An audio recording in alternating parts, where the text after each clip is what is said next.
Hello, everyone. I hope you're doing fine. Today I'm doing my November reading, and there are four groups of cards here: group one, two, three, and four. Pick up the group, choose the group that you feel most attracted to, let's put it that way, and let's see what the cards have in store for you. Group one. We have the October energy here. If you can remember this card from my October reading, the card was showing us the burden of guilt you are carrying on your shoulders, a lot of pent-up guilt that needs to be released in order for you to go ahead. So this is repeating itself, which means that it really is something for you. And but the two other cards suggest that there is, I think this is a man coming, a wise older man who is full of wisdom and someone who is a leader and a really brave person.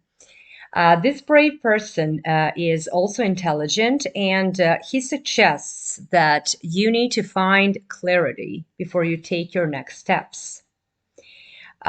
He also knows that blending experience with inventiveness, blending intelligence with emotions, allows you to gain success.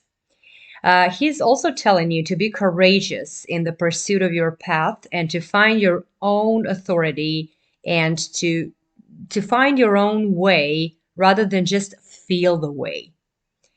Um, what else do we have here?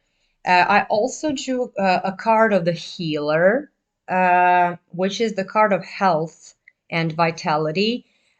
Which so this maybe refers to maybe a health issue, something you need to deal with, and maybe an older person will help you with that.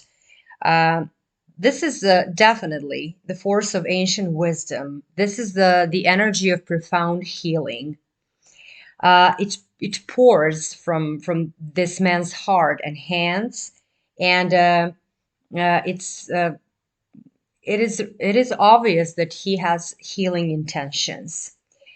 Um, you may you may have felt his presence recently, or maybe you are just opening to these sensations right now. Uh, you should also know that at the deepest level, important healing is taking place for you. So, whether it's the healing from the pent up guilt I mentioned in October reading and at the beginning of the description for this group, whether it's I don't know, anything inside you that you feel as a burden, someone will help you uh, get away from all that, and someone will help you to heal yourself, but you should also focus on that. And you should just move away from anything that is weighing you down. Here we are again. So if you chose the group number two, let's check it out. Uh, in this uh, in this pile of cards, first we have something from the past, something weighing you down, but it is more like a belief.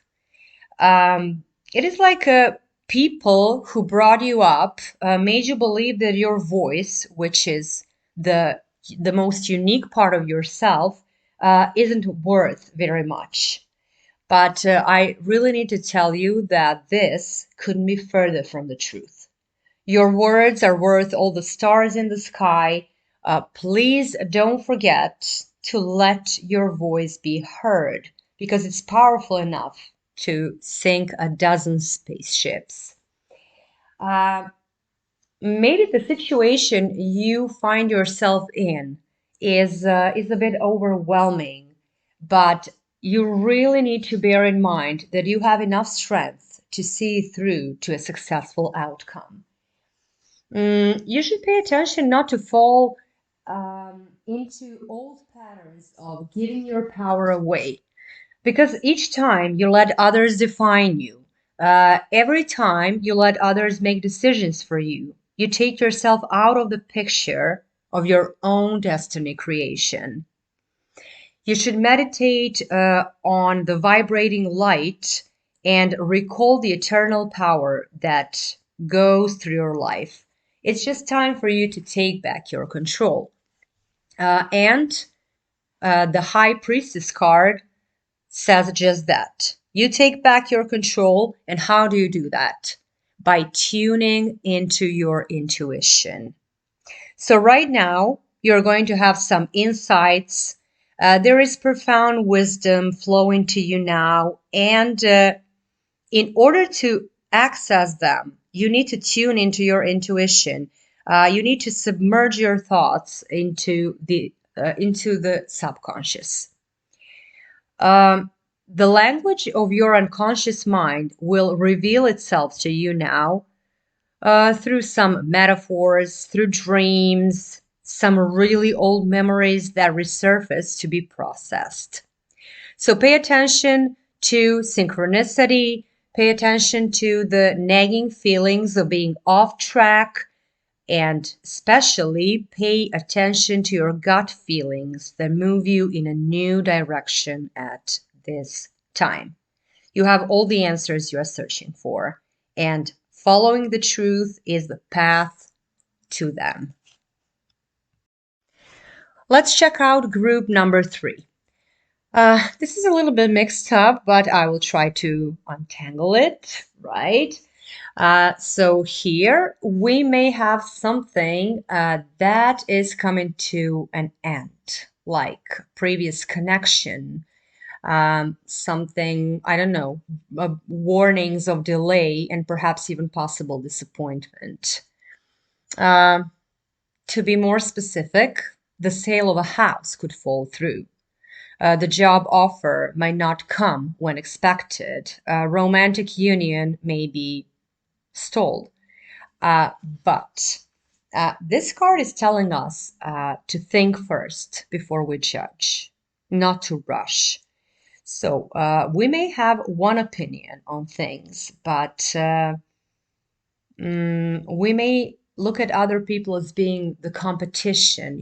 We may be, I don't know, always ready to find rivals to compete.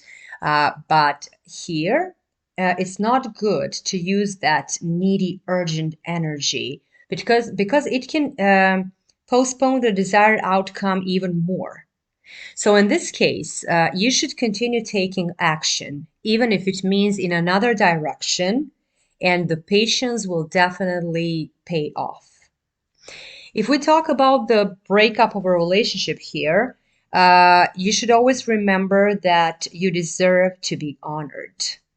Open your heart, open your life to someone who is willing to be fully present and loving, because that person is waiting for you.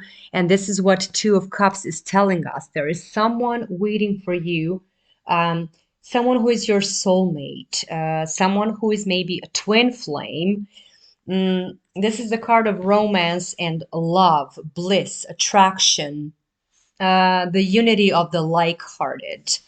So if you are waiting for love, if you are single, look for the arrival of a profoundly passionate and devoted lover.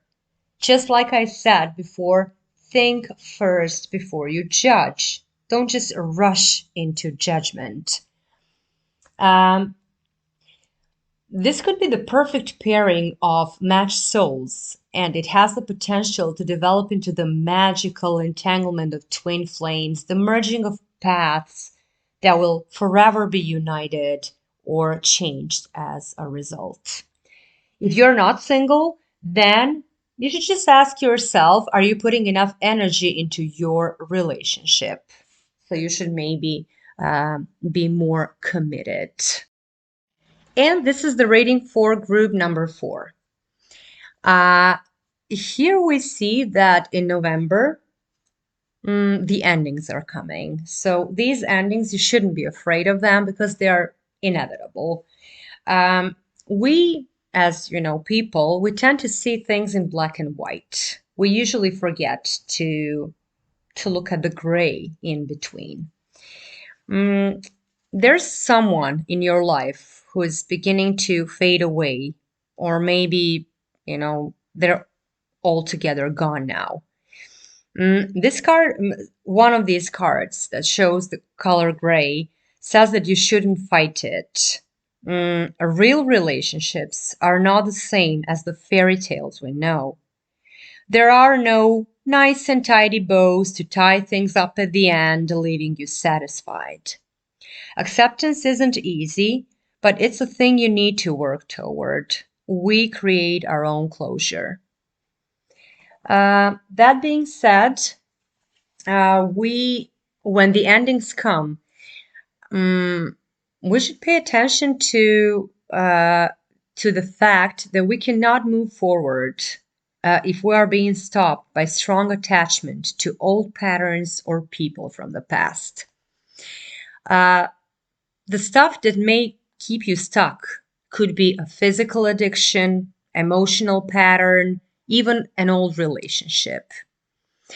You should ask yourself, are you living in fear, addicted to old unhealthy habits? Or are you so desperate about the future that you cannot be happy now? If that's the case, the chains that bind you could be of your own making. So one of these cards, the card of attachment, is telling you that it's time to take the action to break out of the chains and to move forward to an open, free, and healthy life. It may take some courage, though, some effort to let go, but know that you're capable of doing it. Until you do that, that difficult energy will just repeat itself, keeping you stuck. And we have really beautiful card here, so we talked about the endings and how you can, chain yourself to to some old patterns and behaviors. But here we also have the card that shows inner reflection, soul searching, which means that after all that suffering and endings, it's time to make space for your sacred aloneness and self-care. If you're feeling disconnected from your spiritual side, this time of solitude will help you to connect with yourself. Soul purpose, spiritual awakening, deep inner wisdom, they all come from this energy. Sometimes we start being so introspective that we lose our connections to others, or even worse, we can dive so deeply into our stories of struggle that we really begin to believe that our wounds will be a part of our forever identity.